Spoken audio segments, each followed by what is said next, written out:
A paz do Senhor Jesus Cristo seja com todos os nossos amados irmãos em Cristo Jesus. O mundo inteiro, o mundo cristão, o mundo evangélico está de luto por muitas, milhares e milhares de pessoas cristãs que passaram para o Senhor, não somente no Brasil ou aqui nos Estados Unidos, mas notícias tremendas de todos os lugares, da África, da Austrália, da Europa. Quase todas as famílias do mundo estão enlutadas. Sempre há um testemunho, há alguém que trouxe uma palavra e disse: estou em luto. Esses dias me preocupei bastante em trazer uma palavra para os nossos amados irmãos e que acontece, como disse Paulo, para fortalecer a nossa esperança nele. Porque nesse tempo em que estamos vivendo, que ainda não é nem o princípio das dores, quanto mais as próprias realizações dos sinais, dos selos, das trombetas e dos cálices, que muitos vão passar. Mas bem-aventurados aqueles que estão em Cristo. Bem-aventurados aqueles que estão em Cristo. A igreja do Senhor Jesus está sendo arrebatada a priori por doenças, enfermidades, pestilência, mas ela será arrebatada como um todo. E isso está bem claro diante dos nossos olhos, está muito próximo dos nossos olhos. As pessoas que ficarem na terra depois do arrebatamento da igreja e que vierem a conhecer o Senhor Jesus, elas terão 5 condições para poder testemunhar esse grande dia, que é o dia das bodas do Cordeiro.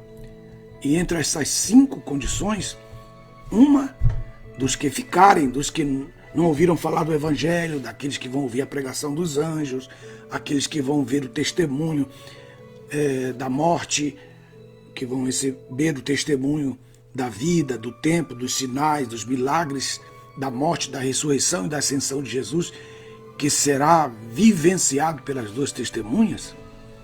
Eles terão que passar por essas 5 condições. Mas bem-aventurados aqueles que já agora servem ao Senhor Jesus. E essa 5ª condição vai ser aceitar o batismo literal da própria morte física, segundo o que está escrito em Mateus capítulo 24, verso 31. Mediante a perseverança, como diz aí, a perseverança dos santos, que nem mais, a partir do arrebatamento da igreja, a gente não se fala, não se escreve ou não se lê ali mais igreja, mas sim santos. É muito importante. A morte, nesse período da grande tribulação, fugirá dos ímpios. Veja só que coisa. A morte fugirá dos ímpios. Pessoas sofridas, feridas mortalmente, enfermas, deprimidas, decepcionadas, desejarão morrer nesse tempo e não poderão. Somente os justos que naquele tempo crerem na mensagem que eles ouvirem e derem glórias a Deus, como diz a mensagem de Apocalipse capítulo 14, verso 6, dá-lhe glória, e milhares e milhões de pessoas vão crer nessa mensagem. Mas os justos, esses justos dos quais estou falando, passarão pelos sinais, crendo no Criador, rejeitando a doutrina da falsa igreja, que nesse tempo estará sendo a mula do anticristo, rejeitando esse grupo, rejeitando cultuar a imagem da besta. Esses morrerão. E a morte para eles será como o texto que nós lemos, como está em Apocalipse capítulo 14, verso 3, a gente adapta para os dias de hoje, mas esse versículo é para os santos que morrerem nesse tempo. Por isso que o texto diz em Apocalipse, capítulo 14, verso 13, então ouvi uma voz do céu que me dizia, escreve, bem-aventurados os mortos que daqui em diante morrem no Senhor.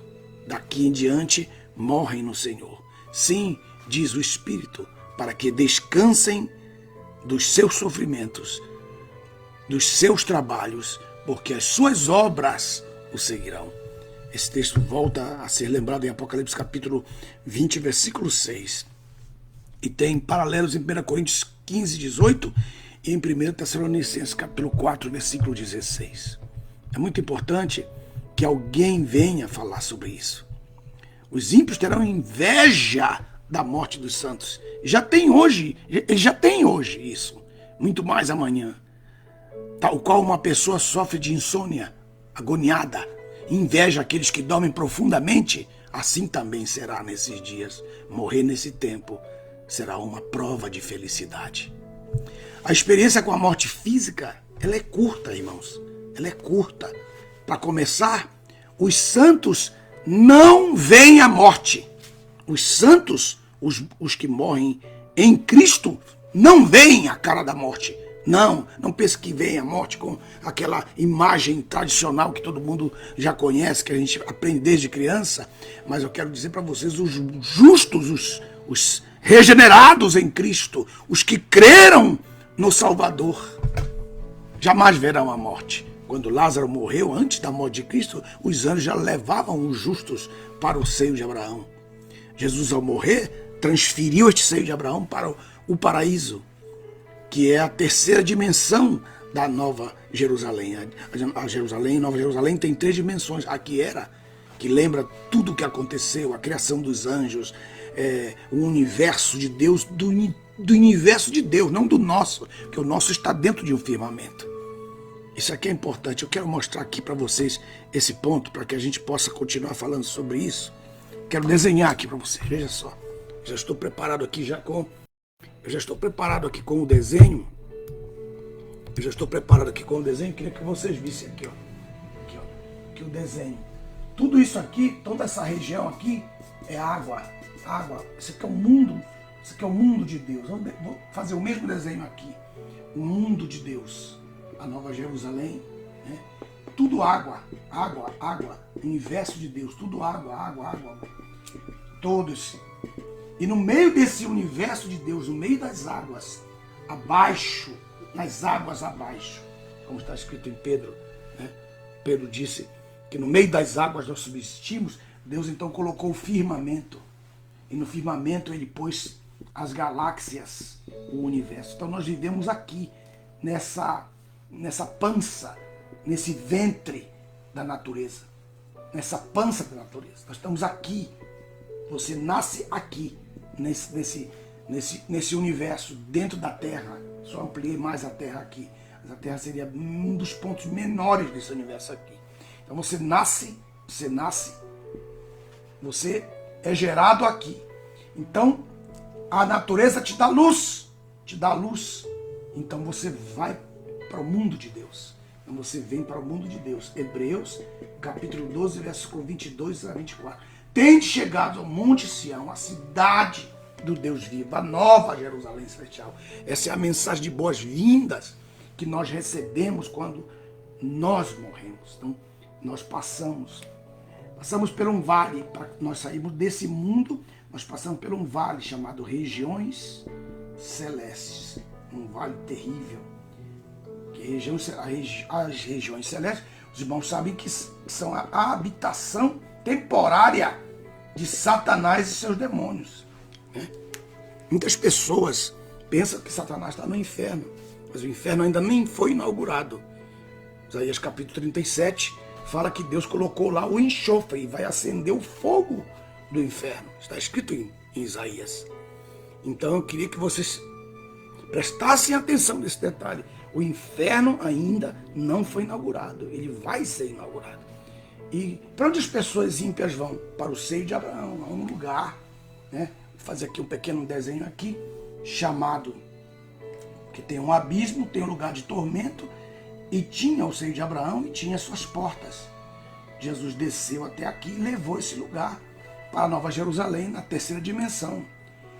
Repetindo, a Nova Jerusalém, ela tem 3 dimensões. Ela tem a dimensão do... Deixa eu ver onde eu ponho aqui. Apagar aqui para colocar aqui.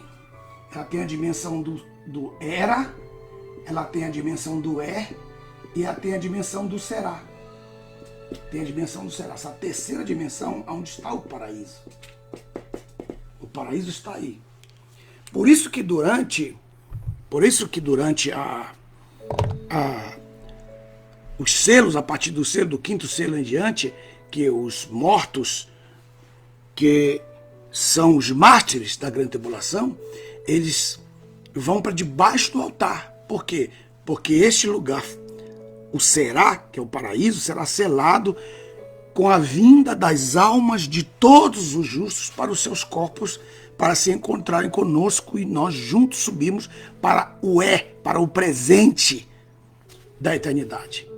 Só pode estar no presente da eternidade quem tem corpo já restaurado, quem tem corpo ressuscitado, como Jesus, como Enoque, né, como Elias, esses que têm os seus corpos já restaurados, e aqueles que subiram com o seu Jesus na ocasião da sua ida em Atos capítulo 1, da sua ascensão, daqueles que ressuscitaram na hora da morte de Jesus. Aí você pergunta por que na hora da morte de Jesus aqueles santos ressuscitaram. Aqueles santos ressuscitaram para provar que a partir da cruz Jesus tem as chaves, tem o poder sobre as chaves da morte e do Hades. Não confunda Hades com o inferno. Você pensa que o inferno está inaugurado, que você lê na Bíblia, e o irmão até ignorantemente falou um montão de palavras feias contra mim, dizendo para eu ir ler a Bíblia, me chamou de charlatão, de mentiroso, porque eu estava dizendo que ele estava lendo na Bíblia dele inferno. Então, a ignorância dele, né? A ignorância, a falta de conhecimento, né? Mas isso aí não tem nada a ver. Eu só quero mostrar para vocês. Por isso que eu me dediquei esses 40 anos da minha vida para traduzir, fazer uma tradução mais próxima possível daquilo que foi o original, para que vocês pudessem ler corretamente a Bíblia. Então, mas mesmo assim, as novas versões que estão entrando no Brasil estão colocando a palavra inferno, mas o inferno ainda não foi inaugurado. Quem vai inaugurar o inferno será o anticristo e o falso profeta. Eles vão ficar lá sozinhos por 1000 anos. Depois Deus vai julgar os ímpios que estarão aqui neste lugar, que é o lugar de tormento, no Hades. Ele vai julgá-los em um lugar que não haverá na terra lugar para eles, porque será em almas, eles serão em almas julgados. Depois eles vão ressuscitar dos seus corpos, e depois serão lançados vivos no inferno, que foi preparado para o diabo e seus anjos, mas os homens, por seu pecado, pela sua iniquidade, pela sua transgressão, quiseram ir para lá. E nós estamos aqui anunciando o evangelho para que ninguém que está me ouvindo agora, ou vai me ouvir daqui a pouco, possa ir para lá, de forma nenhuma. Então isso aqui é muito importante, e vocês tenham essa visão. Então a experiência da morte, com a morte, é muito curta. Os santos não veem a morte. Quando estão se aproximando para morrer, os anjos já vão chegando. Alguns até dizem, meu pai, por exemplo, ano passado, meu pai avisou, chama todos os meus filhos, porque os anjos já estão aqui para me levar. Então a experiência da morte física é curta, mas ela é um transporte que nos tira da placenta do mundo. Então esse desenho que eu fiz aqui, né, para todos vocês, esse desenho aqui, esse desenho aqui é muito importante. Deixa eu apagar isso aqui para não confundir vocês. Deixa eu apagar essa parte aqui. Você que está entrando agora, por favor, assista desde o princípio. Então o que nós temos aqui? Ó? Nós temos aqui o desenho, ele está meio assim, meio torto, porque eu tirei copo em pedaço, que eu me lembrei em cima da hora da aula, senão eu tinha feito melhor. Mas eu já tenho colocado aí para vocês, só vocês baixarem. Então quem é essa mulher que aparece aqui? Essa mulher aqui é a criatura. A criatura que está dentro desse firmamento. Tudo aqui é água. Então a Terra está aqui. Aqui estão as galáxias. Isso aqui parece um espelho, aqui ó, o final, quem chega até aqui, parece um espelho. Por isso que a NASA, quando fotografa o espaço, ela fotografa e ela vê mais galáxias, por causa que o espelho reflete um no outro. Essa imagem reflete aqui, essa reflete aqui, essa reflete aqui e essa aqui reflete aqui. Isso aqui por favor, meu irmão, você tem só que ter um pouco mais de inteligência para entender. Tudo isso aqui é infinito, isso tem fim, acaba nas águas. As águas em cima do firmamento e as águas que estão debaixo do firmamento. Gênesis 1, 5 e 6. As águas que estão em cima do firmamento e as águas que estão debaixo do firmamento. Quando houve o dilúvio, não havia água suficiente para poder encher a terra. Então Deus teve que abrir as comportas do céu, para poder, então, haver o dilúvio. Por isso que os cientistas não entendem de onde vem a água. A água que veio, ela veio também das comportas dos céus. Então, como elas não podiam voltar para lá depois, Deus colocou elas nas calotas polares. Elas estão lá. Até o dia de hoje estão aí, nas calotas. Então, isso aqui é importante. Então, nós estamos vivendo dentro desse, aqui ó, nós estamos vivendo dentro essa grande barriga, que é a natureza. Nós estamos vivendo aqui. Então, aqui você é gerado, aqui ó. Eu coloquei o óvulo e o espermatozoide. Quando esses dois se juntam, então é formada a alma do homem. A alma é formada aqui, quando o coraçãozinho bate, primeiro toquezinho dele, já está a vida dentro dele. Nunca mais essa alma morrerá. Essa alma que foi pensada, criada por Deus no seu propósito, no seu desenho, ela tem o privilégio de nascer na terra dentro dessa grande barriga chamada criatura. Por isso que em Romanos capítulo 8, versículo 13 até o versículo 18, por ali você vai ler perfeitamente que a criatura está com dores de parto. E nós gememos aqui nesse mundo aqui. Estamos aqui ó. Imagina que aqui é a terra. Estamos aqui nesse mundo. Quando nós vamos buscar o bebê no hospital, você não traz a placenta para casa. Quando você vai buscar o bebê lá no hospital, você não traz a placenta para sua casa. Você deixa a placenta. É a mesma coisa. Quando uma pessoa morre aqui na terra, ela sai do firmamento, então para onde que ela vai? Ela vai para cá, ó. Que eu coloquei aqui, ó. Saindo aqui, ó. Ela vai para onde? Ela vai para o paraíso, que é a terceira aqui, ó, a terceira dimensão da eternidade. O presente, que é o onde está o presente, porque Deus, o nome de Deus é eu sou. O nome de Deus é eu sou. O nome de Deus é presente. Então o nome de Deus é presente. Ele está no presente. Então você tem que vir para o presente dele. Todos que morreram, por exemplo, hoje passou para o Senhor, meu querido pastor Antônio Luiz de Freitas. Ontem passou para o Senhor o meu tio Darcy. Anteontem foi enterrado o meu cunhado. Então, ontem passou para o Senhor o Lázaro. Então, todos esses quatro dos quais estou falando, eles foram aqui para essa terceira dimensão do será. E lá eles estão sem os seus corpos. A Bíblia chama a esse tempo, a essa etapa, queria que vocês vissem comigo em 2 Coríntios,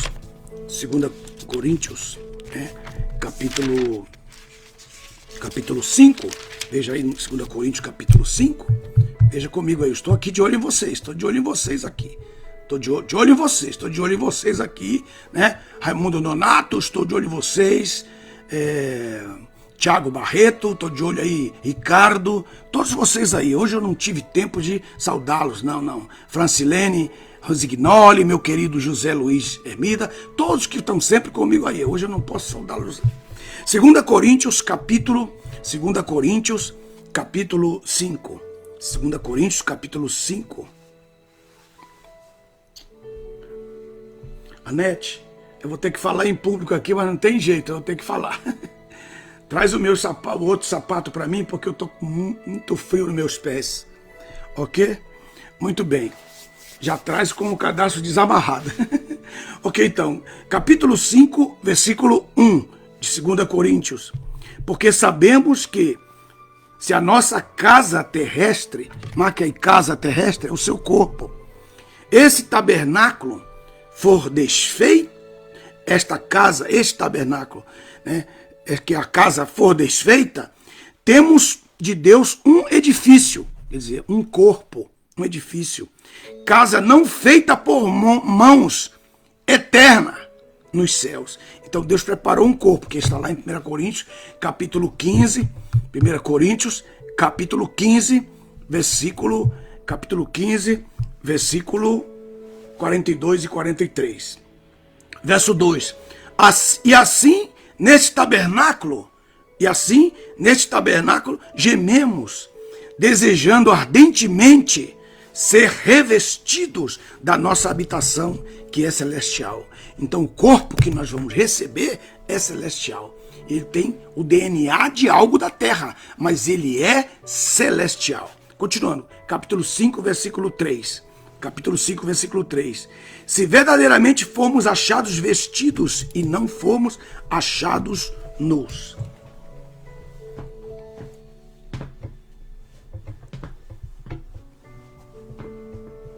Obrigado.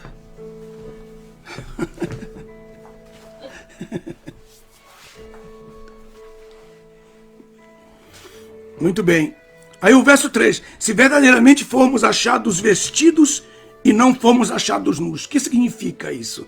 Quer dizer que se no momento em que a igreja for a ser arrebatada, você estiver em corpo físico, você estará vestido. Mas se você já terá morrido, então a sua alma está nua do seu corpo. É esse o sentido desse versículo. Esse é o versículo muito importante, esse versículo, ok? Capítulo 5, versículo 3, 2 de Coríntios, que esse é o texto, verso 4. Porque nós, os que estamos neste tabernáculo, nós que estamos agora, gememos oprimidos. Por quê? Estou lendo aqui a minha Bíblia que eu uso, que eu gosto muito, irmãos, muito dela, que é a Bíblia Agenda, porque ela é muito fácil para manusear. E também, igual a ela, é a Bereana. As outras são todas explicadas e aí é mais complicado para você estar dando aula com ela. Então, veja só. Aí, no verso 3, diz assim, verso 4 diz assim, pois nós que estamos neste tabernáculo, gememos oprimidos. Quer dizer, nós estamos vivos, João Paulo, né, Laércio Carvalho, Josivaldo Souza Amorim, estivemos vivos, não é? Porque nós, os que estivemos neste tabernáculo, gememos oprimidos. Por quê? Por causa de enfermidade, por causa de tantas coisas. Eu disse que foi uma chance que Deus deu para nós, porque nós fomos tentativas de um protótipo. Quando Deus estava criando o protótipo, criando a imagem original do corpo para o seu filho, ele foi criando vários ensaios, foi fazendo vários ensaios. Nós éramos um desses. Por isso, todos que nascem na terra têm um defeito. Não tem nenhum só que não nasça com um defeito. Nenhum. Por quê? Porque nós temos que procurar ser conforme a imagem do seu filho. A imagem. Romanos capítulo 8, versos 29 e 30. Até que cheguemos à imagem do varão perfeito. E isso requer um tempo de vida nesta grande barriga chamada criatura no firmamento. Então, nós gememos oprimidos, dificuldades, dores, tribulações, angústias, tribulações em todos os sentidos, porque não desejamos ser despidos. Porque Deus colocou em nós o desejo de não querer morrer. Ninguém quer morrer. Ninguém deseja morrer. A gente diz assim, o irmão foi para o céu, está com Cristo, mas sente uma dor. ficou a placenta dele. A gente enterra a placenta dele. A gente até fala, mesmo sem saber que ele não está te ouvindo ali, né? Fala, porque está ali. Lamenta, porque somos humanos, né? Mas ali está só a placenta. O menino mesmo, a criatura mesmo, que era a alma, foi embora para a terceira dimensão da Nova Jerusalém. É muito importante que vocês aprendam isso. Muita gente gostaria de saber isso. Isso é um privilégio, você e eu estarmos lendo esse texto e sabendo para onde que nós vamos. E aí, então, não desejamos ser despidos. Verso 4, aí diz assim, mas sim revestidos. Quer dizer, nós queremos aguardar a sua vinda e nesse momento sermos transformados, num abrir e fechar de olhos. A transformação será num abrir e fechar de olhos. 1 Coríntios capítulo 15, versos 42 e 43. Não é o arrebatamento. Os nossos mestres do ano passado, né, que com todo carinho eu falo isso, não criticando nenhum deles, de jeito nenhum, porque cada um viveu a sua época, cada um tem sua honra, cada um tem sua glória, mas nossos mestres no passado passaram como se fosse verdade para nós. E todo mundo diz que o arrebatamento vai ser no abrir e fechar de olhos e tal, né? Mas não vai ser. Não vai ser. É a transformação dos mortos. Será num piscar de olhos. Leia direito o texto. Então você não quer de maneira nenhuma ser despido, quer dizer, morrer, ser sepultado, que a sua alma vá para essa terceira dimensão aqui, ó. Aqui você sai aqui, ó.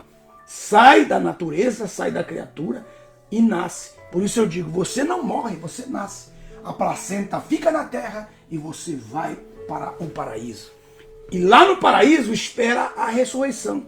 Por isso que eu coloquei a volta aqui, ó, o desenho voltando, ó. Desenho voltando. A sepultura e depois você aqui, ó. Olha você aqui, ressurreto, né? Ressurreto. Era para colocar aqui também uma senhora, uma mulher, mas o Marcelo, não sei por que ele tem esse preconceito. É brincadeira, Marcelo, é brincadeira. Ok, então você sai da criatura, da grande barriga, chamada criatura, que é o firmamento, e vai esperar a ressurreição. Então nós temos as fases da sua vida. Primeiro, você espermatozoide, né? Se encontra mais o óvulo, se encontra, se torna um embrião na vida, depois nasce como um bebê, passa a fase de criança, se torna um adolescente, chega à idade de adulto e chega à idade do ancião. Eu li isso aqui é sumamente importante para vocês, isso aqui é importante porque o Marcelo não colocou aqui, e eu vou colocar para vocês aqui, essa fase do embrião, e você ali está igual como está escrito no Salmo 139, no meio das águas, dentro do ventre da sua mãe, né? E ali ele tem já escrito tudo no livro, no seu livro, ele coloca dentro de você em forma de espírito. Aí bebê, você começa a ter os seus primeiros ensinamentos a respeito do teu Criador. Como criança, você começa a ter o seu perfeito louvor.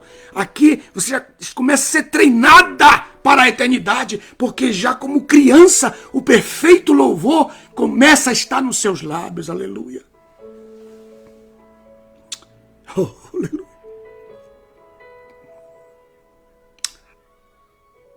E na adolescência você começa então a conhecer os mistérios de Deus. No período adulto você tem plena convicção de que Ele é o teu Salvador e o serve com tudo que você tem direito para que Ele seja digno. Até você chegar à sua ancianidade. Quando você chega na sua ancianidade, então você já começa a dar conselhos de grandes experiências, se preparando para ir para a sua casa eterna. Como Jacó. Jacó estava lá no Egito.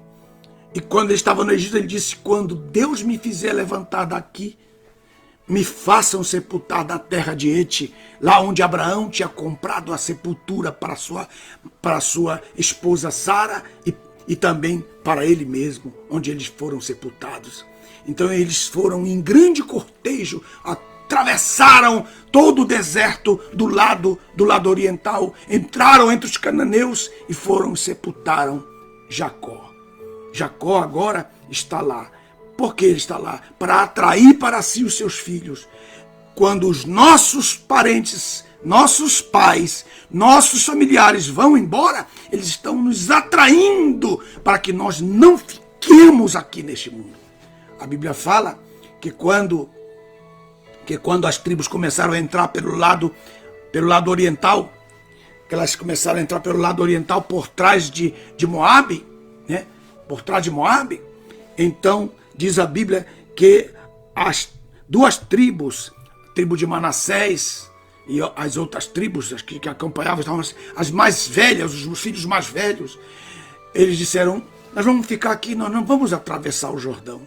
Então houve uma ira muito grande entre os próprios irmãos, de tal maneira que os sacerdotes vieram a falar para eles, e Josué e todos que estavam ali: não, senhor, você tem que atravessar o Jordão, lutar em favor dos seus irmãos do outro lado do Jordão. Todos temos que passar para o lado do Jordão. Não adianta você querer ficar aqui do lado de cá, que é o lado A, é o lado da terra, é o lado da humanidade, é o lado da carnalidade, é o lado da vaidade, é o lado da ostentação, é o lado do orgulho, o lado da presunção. Esse é o lado que Manassés queria ficar. E então eles disseram: não, você vai ter que passar o Jordão. Todos temos que passar o Jordão. E mesmo que você não morra, vai ter que passar pela transformação. Mas todos nós, nessa transformação, estamos passando pelo Jordão. Esse texto é tão tremendo, irmãos. Ele fala assim: você chega a essa fase que é a sétima de ancião, ou a fase da fatalidade. A fase da fatalidade. Veja só que coisa, que alguns morrem fora do seu tempo, alguns morrem prematuramente, alguns morrem como muitos estão morrendo agora. Tudo, porque foi Deus que levou, Deus que levou, Deus que levou, foi Deus que levou, Deus permitiu isso. Deus permitiu a morte desses que estão morrendo hoje com essa pestilência criada pelos homens. Fatalidade. Isso é fatalidade. E a fatalidade também está na palavra. E nasce para a eternidade. Nasce para a eternidade, porque outra vez o desenho aqui, ó, ele sai dessa grande barriga chamada criatura. E então ele vai para o paraíso, que é a terceira dimensão da eternidade. Aí eu coloquei os números, ó, 1, 2, 3, 4, 5, 6, 7, 8, paraíso 8. 9 ele desce, que ele está descendo para a sepultura, 9. E aqui tem um 10. Tem o 10 está por aí. O 10 está por aqui, que é o 10, que é a nossa transformação. Esse aqui é o que está acontecendo agora. Isso que está acontecendo hoje. Eu queria que vocês compreendessem tudo isso de uma forma bem clara, que alguém pudesse ter a alegria de dizer: eu realmente tenho visto isso. Então, mas tem um outro lado muito importante sobre a questão da morte. Quando as pessoas saem daqui, elas saem daqui porque elas estão saindo por causa de crime, né? Por causa de um destino, porque eles tiveram um destino triste, né? E morreram no tráfico, morreram pelo crime, morreram com pessoas más, como líderes, governadores maus, pessoas más de coração, e toda a sua prole também, como nós estamos vivendo agora em muitos lugares do mundo. Estes morrem para a vergonha eterna. Esses não vão para o paraíso. Esses vão para baixo, eles vão para o lugar de tormento, já experimentar o fogo, vão experimentar um avant-première daquilo que vai ser o inferno ainda no futuro, depois dos seus julgamentos. Isso aqui é muito importante.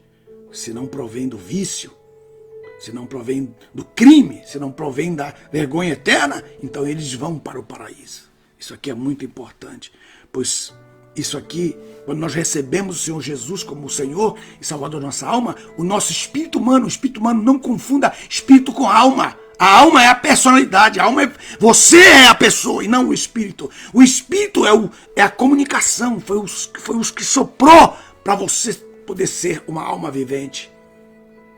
Seu espírito volta para Deus, porque ele é de Deus, ele pertence a Deus, ele foi dado a todos os homens para que os homens não tivessem como se justificar. Ah, mas eu nunca conhecia Deus, Deus colocou o espírito humano, a parte de Deus, com todos os seus mandamentos, todos escritos ali. E como é que eu sei disso? A Bíblia diz em Gênesis capítulo 26 que Abraão obedeceu os seus mandamentos, seus preceitos, seus estatutos. Mas como? Se isso só foi dado lá em Êxodo capítulo 20, foi dado por Moisés, é porque quando nós nascemos, Deus já coloca os seus preceitos, seus estatutos gravados dentro do nosso espírito. E nós ouvimos a voz da consciência que é do espírito ou não. Que o espírito nos avisa, não vai te meter aí, rapaz. Não vai te meter aí não, aí. Não te mete aí, olha, você vai se meter em bronca. Você vai ser em problema. O espírito fala, porque ele faz da parte de Deus. Mas a gente tapa o ouvido na alma e não quer ouvir o que o espírito está dizendo para a nossa alma. E aí nós entramos em graves problemas, fazemos escolhas terríveis. Os homens mortais, os homens naturais, devem saber que com a passagem dessa dor que nos traz a luz, verdadeiramente, para os justos que eu estou falando, o corpo é posto temporariamente no ataúde, como um bebê é posto no berço. Mas ambos são passageiros. Pois assim como um bebê não pode nascer duas vezes de uma mãe, não pode, impossível.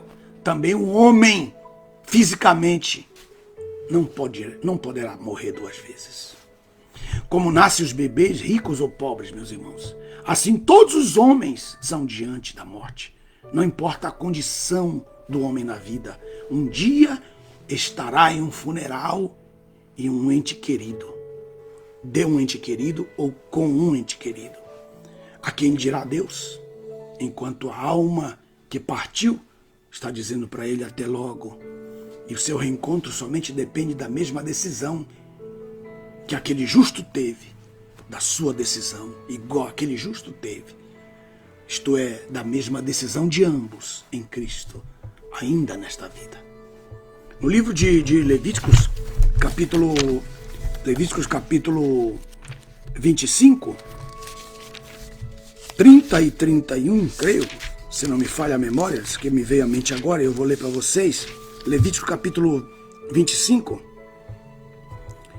diz assim, ao 29 e 30, exatamente diz assim. Queria que vocês lessem, é muito importante que vocês abrissem a sua Bíblia e lessem comigo esse texto. Esse texto é importantíssimo, muito importante. Amém? Obrigado pela audiência extraordinária que vocês hoje estão dando ao nosso Deus, a palavra de Deus, a Ele que merece. Levíticos capítulo 25, versículo 29 diz, quando um homem vender a sua casa de moradia em uma cidade murada, terá 1 ano a partir da data da sua venda para resgatá-la. Durante 1 ano inteiro terá o direito de resgate. Daqui desse texto, que é Levítico capítulo 25, deixa eu colocar aqui no quadro para vocês verem aqui. Vou usar esse pedacinho aqui que me sobra, que me resta. Deixa eu colocar aqui para vocês esse pedacinho aqui que me resta. Sentindo muito forte a presença de Deus. Aleluia. Aqui, ó. Então ele está falando aqui uma casa, tá? Uma casa em cidade murada. Então tem um muro aqui tem um muro aqui da cidade, da casa, aqui tem um muro, né? Aqui tem um muro, cidade murada. Então ele está dizendo que essa casa tem um valor maior do que a casa que está lá fora, lá no pasto, no arrabalde, como ele chama. Essa casa tem um valor muito grande. Se a pessoa vender a casa, ela tem que ganhar um resgate. O que é um resgate? Era um pergaminho dizendo que ela era dona daquela casa, que antes do jubileu, que era o ano 50, ela poderia vir reaver essa casa quando ela quisesse e tivesse disposta a pagar o preço daquela casa. Então ele vendia aquela casa durante 1 ano, só 1 ano. Ela não esperava. 1 ano. Que era diferente de um escravo, de um boi, de uma casa, de uma propriedade de campo. Uma casa numa cidade murada, é diferente. Ok, é aí que eu quero. Então, automaticamente, ele tinha só um ano de resgate. Esse ano era chamado de ano aceitável.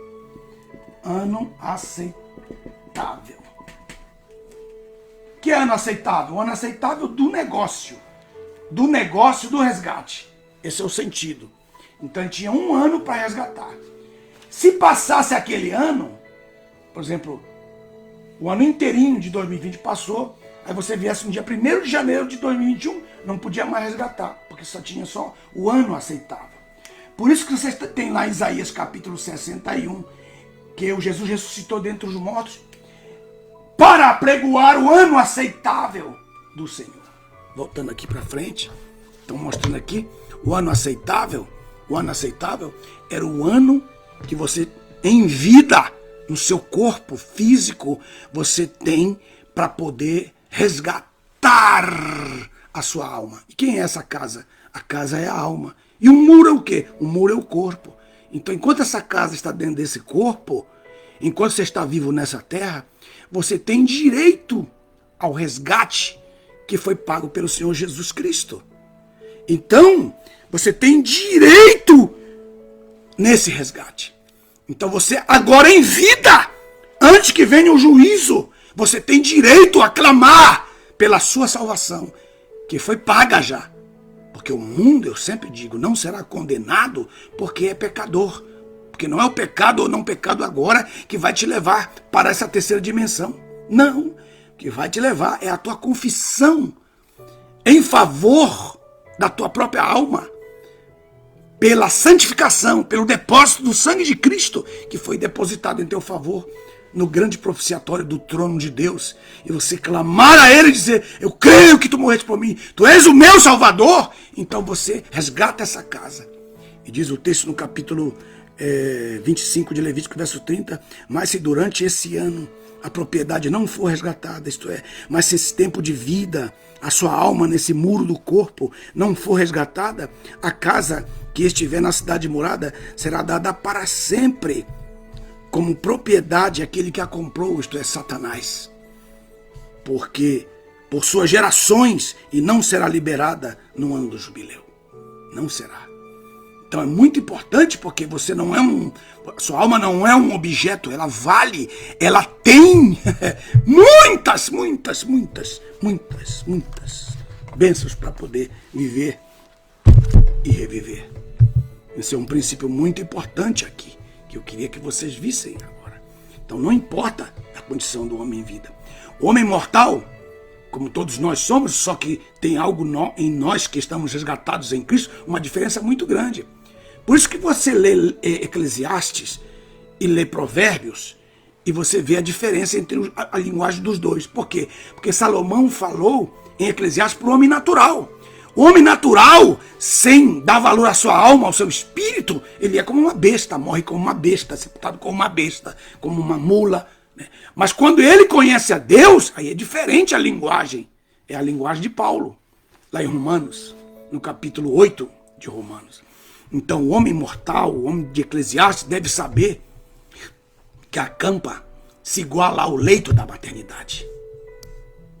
Posso repetir isso aqui? O homem mortal deve saber que a campa, quando você está morreu, se iguala ao leito da maternidade. Pois quando o bebê nasce, sai do ventre um ser que dormia bem, que na vida humana passa a dormir mal. Veja só que coisa. Assim é o contrário. Um bebê que dormia mal no ventre da natureza e agora passa a dormir bem, passa a descansar bem. É o contrário. E entre a maternidade e a morte, geralmente, a primeira traz doces lembranças, mas a morte, muitas, poucas doces. Muitas amargas e poucas doces. Os homens devem saber que a maternidade é lenta e a morte é rápida. A maternidade revela o caminho aos homens ímpios. Veja só. A maternidade revela o caminho aos homens ímpios também, pois a morte lhes mantém na incerteza eterna. Somente o Criador sabe para onde eles vão, mas eles sabem que não lhes esperam flores. A hora da maternidade é cheia de fé, mas na hora da morte é duvidosa. Nenhum homem, somente os que estão em Cristo que têm certeza. Mas nenhum homem natural pode escapar da morte. Pois ainda que a maternidade não seja para todos os embriões ou fetos, a morte é para todos os homens. Muito embora a natividade nos faça mortais, a morte nos torna imortais. O homem justo consuma a sua obra, meus irmãos. O homem justo consuma a sua obra, mas a morte surpreende o ímpio. Os anjos nos levam, mas a morte surpreende o ímpio no meio de suas maiores esperanças. Na verdade, a morte é má para o ímpio, é um castigo para o ímpio. Ela é má para o ímpio, um castigo para o ímpio, mas também para nós, os justos, é um castigo que nos traz a paz. Aleluia! Um castigo que traz a paz para o justo. Os cemitérios não são donos de todos os cadáveres, meus irmãos. Muitos morreram no mar, outros morreram nos desertos. Nem todos os cemitérios, todos os cemitérios não têm todos os mortos, não têm poder. Por isso que a Bíblia diz que o mar dará os seus mortos. O mar, muitos morreram no mar. Por que o homem teme a morte? Por quê? Porque ele não recebeu a vida durante a vida. E quem tem a vida durante a vida não teme a morte, jamais verá a morte. Jesus disse que aquele que crê em mim terá vida eterna, jamais morrerá, jamais morrerá. Qual é o sentido? Que ele não passará pela morte, ele nasce. Então, o que aconteceu com todos esses nossos entes queridos de todas as nações da terra e todos os lugares das nossas nações? Por que o homem teme a morte? Deve ser porque ele tem medo da dor e ciúme dos bens que deixará a outros que jamais labutaram por tais coisas. Por que os homens temem a morte? Se todas as noites nós ensaiamos, cada noite, cada madrugada que dormimos, nós ensaiamos a morte representada pelo sono. Dali nós vamos e no sono nós vivemos uma outra vida. Muito melhor do que um sono, a vida que nós passamos a ter depois que nós nascemos desta grande barriga chamada natureza. Mesmo ensaiando o seu estado, os homens naturais não se preparam para a morte, a não ser quando ela já está presente. Mas o justo sonha com a sua cidade eterna e apregou a sua partida, porque ele não teme a morte, pois nunca deixará de existir, embora deixe de conviver com os seus somente temporariamente. A morte não é uma dificuldade para os que já são eternos em vida terrena. Aleluia! Mas é uma barreira para os que amam o mundo. E por meio de falsos cultos, que tentavam aproveitar-se dela para visitar a eternidade, querendo depois voltar ao perene. Os homens ímpios devem saber que a morte não é a solução para os problemas humanos insolúveis. Nem é um consolo imediato, pois com ela acabam chafurdados dos problemas eternos, porque querem matar para ter, querem invejar para ter, querem tirar alguém do seu caminho para poder, de uma forma transgressa, tomar aquele lugar, depois ter dor de consciência, depois passar por dores insônias, porque só fizeram mal. Os homens naturais precisam saber que cada instante a vida dá um passo para a morte. Mas para os justos que estão em Cristo, cada instante a vida humana dá um passo para a vida eterna. E somente os justos podem entender isto e crer nisso. Os homens naturais, meus irmãos, necessitam saber que na hora da morte deveríamos chorar apenas pela morte do ímpio, pois os justos estão em perfeita comunhão com a vida eterna e suas recompensas, embora estejam invisíveis para nós, para os nossos olhos, para todos que estão neste mundo, estão ausentes para sempre do sistema do mundo e estão vivendo verdadeiramente o reino diante de Deus. Os homens naturais deixam saudades em alguns e logo são esquecidos, mas os homens justos, abençoadores da humanidade, deixam conhecimento. A morte deles é apenas um lampejo para a eternidade. Jesus os recebe. Jesus, dá licença, por favor, que esse aqui eu quero receber. Dá licença, dá licença. Os anjos fazem aquela fila indiana e ele entra. Meus irmãos, isso aqui é muito sério. A morte deles é apenas um lampejo para a eternidade, porém os seus frutos se esparramam na vida eterna, pois somente assim a geração dos invejosos investiga seus estudos, porque durante a vida não vale nada. Durante a vida é um louco. Durante a vida é uma doida. Depois que morre, deixa eu ouvir sua música, deixa eu ouvir sua canção, porque agora já não tem mais a inveja que os separa. Os homens naturais temem a morte porque embora a morte seja definitiva apenas uma vez, a morte, assusta o homem natural muitas vezes. Tenho que repetir isso. Os homens naturais temem a morte porque embora ela seja somente uma vez, só aconteça uma vez, ela os assusta muitas vezes. Entre o justo e o ímpio há uma grande diferença. O ímpio acaba morrendo 2 vezes, porque não quis morrer uma vez para este mundo e viver para Cristo. O homem não morre por culpa de sua última enfermidade, nem morre por causa das injustiças que sofreu. Morre porque deve nascer para a vida eterna, longe ou perto do seu Criador. São bilhões de pessoas que já partiram desse mundo, e somente algumas voltam para comunicar-se, ou voltaram para comunicar-se com os homens a respeito dos seus benefícios. Nós temos Jesus Cristo, Elias, Moisés, Enoque e alguns santos, aqueles que entraram na cidade lá em Mateus capítulo 27, verso 51 em diante.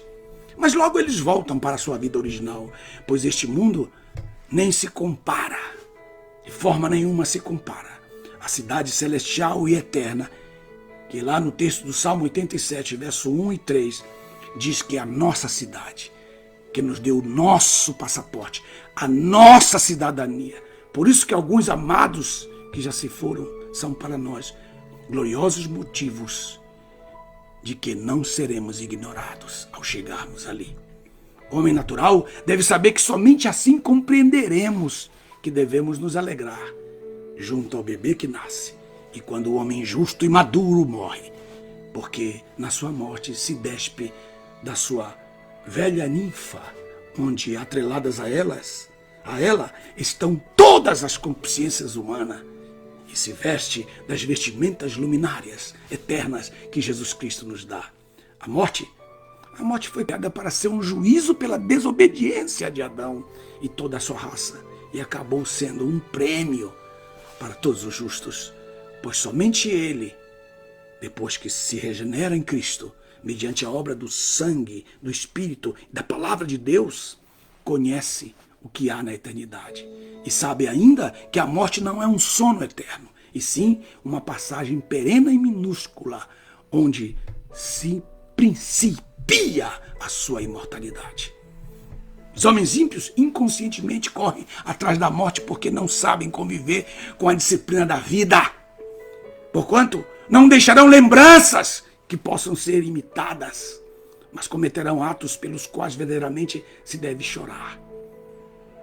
Neste mundo, seria uma maldição viver eternamente, segundo a sua atual condição, principalmente se alguns fossem imortais e os demais fossem mortais, especialmente se amássemos os... Isso aqui é muito sério, isso aqui é importante. Deixa eu dizer isso aqui. Principalmente se alguns fossem mortais e os demais fossem mortais. Eu lembro disso quando eu vi aquele filme, O Homem Bicentenário. Devem assistir esse filme e vocês vão entender muito do que eu estou dizendo agora. Porque depois de várias gerações, os imortais pediriam para serem enterrados vivos por causa da solidão desses ainda cheios de saúde e vigor. Porque as novas gerações não quereriam conviver com ele, porque ele faz parte de outra geração, nos quais a alma morreria deprimida dentro de um corpo imortal e não se acostumaria com as mudanças dos novos costumes, experimentaria a saga do homem bicentenário. Assim, a morte não é o mal, mas um servo enviado de Deus para dar fim ao descanso,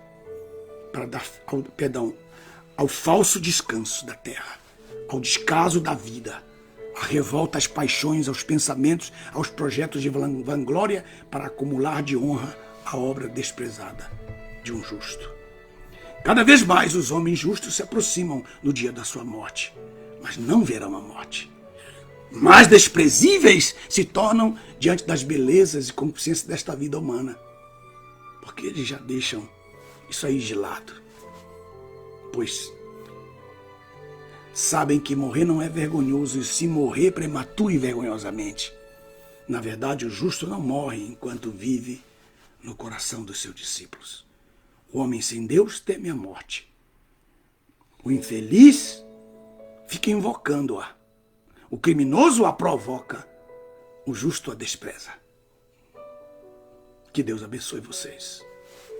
Então ouvi uma voz no céu que me dizia: escreve, bem-aventurados os mortos que daqui em diante morrem no Senhor. Que todos os vossos corações sejam consolados com esta palavra. Que Deus abençoe vocês de todo o coração. Eu rogo a Deus que Ele de forma extraordinária possa abençoá-los e possa enriquecê-los a cada dia. Diga amém, diga amém, diga amém, diga amém. Glória a Deus. Quero anunciar para vocês, neste momento, enquanto todos ainda estão aí, só um minutinho, fique só mais um minutinho, já estou terminando. A Mente Empresarial e Devocional de Cristo. Este aqui foi um dos melhores livros que eu já escrevi na minha vida. Todas as pessoas que estão lendo este livro estão sendo revolucionadas. Teve uma pessoa ignorante que escreveu e disse que que loucura é essa de mente empresarial de Jesus? Que você está doido? Jesus não tinha mente empresarial. Foi ele que disse: negociai até que eu venha. Foi ele que disse. Cuide desse samaritano aí. Estou deixando essas moedas. Quando eu voltar, eu pago o que faltar. Foi ele que deu os talentos e disse: eu vou querer fazer um acerto quando eu voltar. A mente do grande empresário de Jesus. Vamos estudar sobre isso no dia 5 até o dia 9 de abril. 5 ao 9 de abril.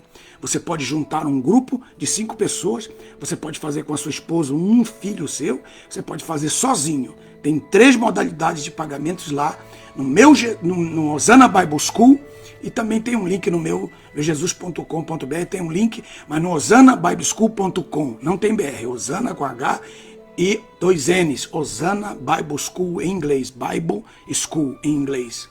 E lá então você pode se inscrever nesse nosso grande seminário que nós vamos ter. Isso aqui vai ser o grande seminário deste ano. E você está sendo convidado em nome de Jesus. Você que mora fora do Brasil, não entre no meujesus.com.br, porque lá você não vai poder ter condições de receber o seu material no seu país. A nossa página internacional é familyosana.com, daqui dos Estados Unidos. familyosana.com. Alguém pode me ajudar escrevendo aí, para aqueles que não sabem como escrever, tanto o Osana Bible School como o Family Osana. E nossos livros, todos os nossos livros estão à sua disposição. Estou formando uma biblioteca completa, uma enciclopédia gigante de 22 livros da teologia sistemática. Já fiz vários, teontologia, agora vai sair o teontologia e vai sair o Apocalipse. A partir de terça-feira você já pode entrar na página e adquiri-los. 2 novos livros, Teontologia, que é o estudo a respeito de Deus, e o Apocalipse 1. Serão 3, Apocalipse 1, 2 e 3. Um vai ser só sobre as 7 igrejas da Ásia, depois outro vai ser somente sobre as trombetas e selos, e a última vai ser também sobre as taças do juízo de Deus. Muito obrigado pelo carinho de todos vocês. Que Deus abençoe todos vocês. Muito obrigado. Deus abençoe. Obrigado por esse domingo tão especial. Orem por mim. Eu preciso muito das vossas orações. Obrigado.